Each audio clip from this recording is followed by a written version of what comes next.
Moj otac je čitav život posvetio fotografiji. Iako penzionisan, u šetnju bi uvek išao sa fotoaparatom.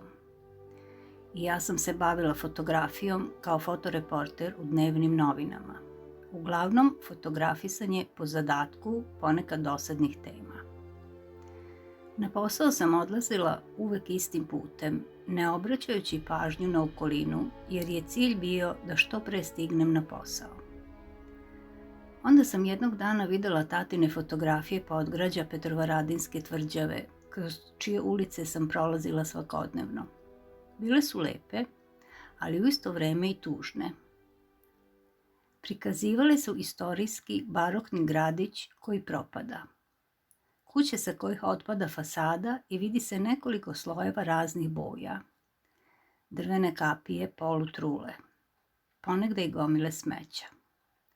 Većina stanovnika podgrađa nije imala novca da održava kuće, a oni koji su trebali nisu mnogo brinuli o svom kulturnom nasleđu.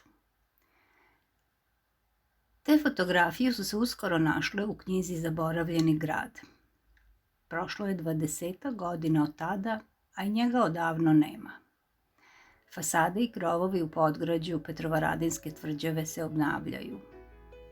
Sad je sasvim druga slika, a ja pratim tatin put i fotografišem. Fotografije nisu više tako tužne. Gradiću je vraćen sjaj 18. veka. Naučila sam da obraćam pažnju i cenim svoju okolinu i koliko je prošlost važna za sadašnjost i budućnost.